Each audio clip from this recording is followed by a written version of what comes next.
Ser de izquierda tiene su innegable atractivo. En los colegios, las universidades, los medios de comunicación, todos los días nos dicen que para ser buenas personas, para tener supuesta empatía y para, por supuesto, estar a la moda, uno tiene que ser un buen izquierdista. Pero yo elijo rechazar categóricamente a la izquierda y en este video te doy mis 5 razones.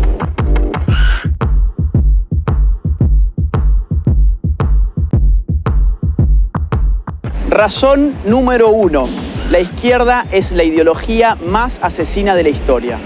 Izquierda y derecha son categorías políticas que nacen en el marco de la Revolución Francesa. Los jacobinos, la primer fuerza de izquierda, por así decirlo, del mundo occidental, fueron los primeros en establecer un gobierno de partido único, que a través del Comité de Salvación Pública asesinó a más de 35.000 personas por no adherir o por oponerse al régimen revolucionario a través de lo que se llamó el terror. Pero el siglo XX vería llegar al poder a la izquierda socialista a través del movimiento comunista bolchevique, de tipo marxista-leninista y maoísta. Entre 1917 y 1991, estos llevaron adelante las matanzas más cruentas de nuestra historia moderna. Aunque a menudo se procure ocultar esta realidad, inauguraron en el mundo la utilización de los llamados campos de concentración para la represión ideológica masiva, donde mediante deportaciones en masa de población se lograba una esclavitud general mediante una red de instalaciones de trabajo forzado. Estos son los números de asesinatos que solamente durante el siglo XX la izquierda cometió. Unión Soviética, 20 millones de muertos, China, 65 millones de muertos, Vietnam, 1 millón de muertos, Corea del Norte, 2 millones de muertos, Camboya, 2 millones de muertos, Europa Oriental, 1 millón de muertos, América Latina, 150.000 muertos, África, 1.700.000 muertos, Afganistán, 1.500.000 muertos.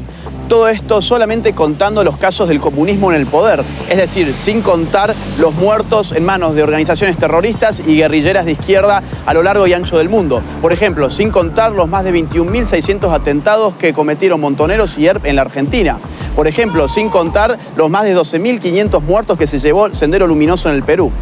Si de asesinatos se trata, es bueno recordar que el primer país en el mundo que legalizó el aborto fue la Unión Soviética en el año 1920 y que en América Latina el primer país que legalizó el aborto fue Cuba en el año 1965. Es por eso que el más importante político libertario del siglo XX, Ron Paul, ya nos decía en su libro Aborto y Libertad que el aborto estaba íntimamente ligado con el totalitarismo de los movimientos comunistas.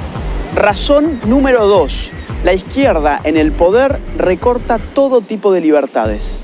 Como explica Norberto Bobbio en Derecha e Izquierda, la médula ideológica del izquierdismo es su igualitarismo. El deseo de hacer iguales a los hombres, más allá de la igualdad ante la ley, lleva a la izquierda a destruir la libre iniciativa y la espontaneidad social. Además, el Estado reclama cada vez más poder porque siempre se necesita más poder para lograr la ansiada igualdad. Asimismo, dado que para ser iguales a los distintos hay que tratar a las personas necesariamente de manera desigual, la izquierda termina también estropeando la igualdad ante la ley. Veamos, por ejemplo, el ranking 2018 de la Heritage Foundation, que indexa a los países según su nivel de libertad económica, midiendo cantidad de impuestos, de subsidios, de regulaciones, de tramitaciones, etc. En este ranking, que escruta 180 países, los últimos 3 puestos se los lleva Corea del Norte, Cuba, Venezuela. La Bolivia de Evo Morales figura en el triste puesto número 173. Pero la izquierda no solamente aplasta la libertad económica, lo mismo hace con el resto de libertades. Por ejemplo, la libertad de prensa. El ranking 2018 de Reporteros Sin Fronteras, que mide precisamente la libertad de prensa en el mundo, tiene en sus últimos 3 lugares a Corea del Norte, China y Cuba. No olvidemos al mismo tiempo que, por ejemplo, en Venezuela entre el año 2011 y 2018, más de 3.200 ataques a la libertad de expresión han tenido lugar. Razón número 3. La izquierda destruye la economía y el consumo. 3 grandes economistas y sociólogos, Ludwig von Mises, Max Weber y Boris Bruskus, demostraron a principios del siglo XX que bajo el socialismo la contabilidad es imposible, porque la información requerida, que es provista por el sistema de precios, queda destruida. Hay 2 tipos de casos. O bien la información no existe, como los llamados comunismos de guerra, porque lo que no existe es el dinero queda prohibido y la producción y la distribución quedan organizadas por un aparato de tipo militar, O bien la información no se genera correctamente, porque si bien las empresas utilizan dinero, lo que ellas ganan ya no depende de la demanda de los consumidores ni de la oferta en el marco de una libre competencia. Este segundo tipo, el llamado socialismo real, es el más conocido caso de economías estatizadas por la izquierda. En este caso, las empresas públicas son premiadas monetariamente a partir del cumplimiento de arbitrarias metas de producción establecidas por el propio Estado. Es sabido, por ejemplo, que la Unión Soviética terminó informándose sobre cuánto costaban ciertas cosas a través de catálogos de precios provenientes de los Estados Unidos, ya que el Estado apenas podía lograr regular unos pocos precios que igualmente no reflejaban ni la producción real de los productos ni su necesidad. Esto llevó siempre a estos regímenes a la institución de la cola, para que la gente pudiera conseguir escasos bienes de consumo que finalmente debían ser racionados para que alcanzaran para todos. Así como también se daba el abandono de tiradas enteras de producción sin nunca ser consumidas, o que fuera más fácil para un campesino almacenar tractores rotos que comprar las refacciones. Pero por otra parte, en su ansiedad por igualar, la izquierda termina arrasando con los incentivos económicos que llevan precisamente a los hombres a producir. Esto es muy fácil de entender. Supongamos que Juan gana 10 y Pedro gana 6. Lo que la izquierda dice es, hay que quitarle 2 a Juan para igualarlo respecto de Pedro. El problema es que seguidamente Juan, que ganaba 10, ya no va a tener más incentivos para continuar ganando 10, sino que su productividad va a caer a 8.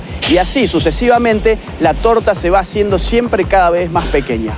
Si a la redistribución compulsiva le sumamos un Estado que va avasallando los derechos de propiedad, que afecta a la iniciativa privada, que engrosa cada vez más el sistema público y aumenta sus regulaciones, tal como siempre ocurre en los regímenes de izquierda, lo que veremos afectarse en definitiva y de forma indefectible es la economía. Razón número 4. La izquierda destruye la calidad de vida. Este punto está íntimamente ligado al otro y los datos y los números están a la vista de todos. Por ejemplo, Ucrania. Stalin, entre el año 1932 y 1933, provocó una histórica hambruna en ese país, en la cual murieron de hambre más de 4 millones de personas y para el año 1934 el índice de natalidad había bajado hasta un 40%. Miremos si no el caso chino. Con el régimen totalitario implementado por Mao Zedong, la tasa de pobreza era de un 80%, pero con las reformas de mercado del año 1978 por Deng Xiaoping, ese número empezó a decaer y terminó siendo del 10%. Esto significa que, dejando atrás el socialismo a partir de las reformas de mercado, China logró sacar de la pobreza a más de 500 millones de personas. Veamos también lo que sucedió en Cuba. Finalizando los años 50, antes de la revolución de Fidel Castro, el Atlas Económico Mundial de Ginzburg colocaba a Cuba como el tercer país de mayor ingreso per cápita de Latinoamérica, después de Argentina y Uruguay. Hoy, Cuba ocupa el penúltimo puesto del ranking, con $7.602 del PBI per cápita, mientras que en Chile, por ejemplo, el ingreso es de $27.058 per cápita, y el primero en América Latina en el Índice de Desarrollo Humano de la ONU. Y tenemos el caso venezolano frente a nuestras propias narices. El llamado socialismo del siglo XXI dejó en la pobreza a un 87% de su población.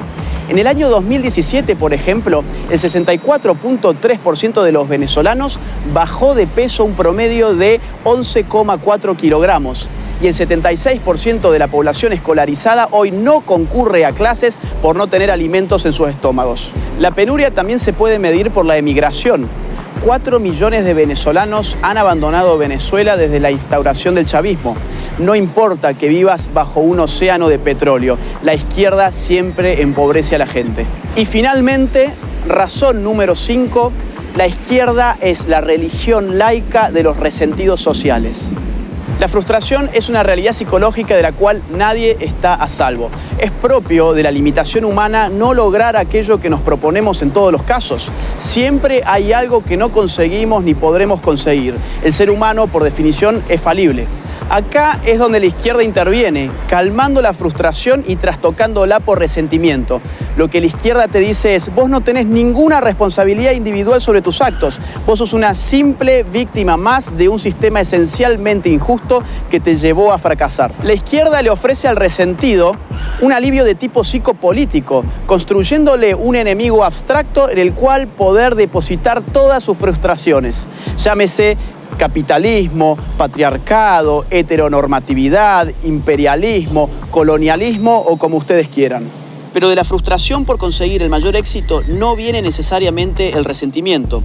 Puede venir el denodado esfuerzo hacia la autosuperación en la medida en que la persona identifique en su fracaso aquella cuota de responsabilidad individual que le compete y se proponga remediarla.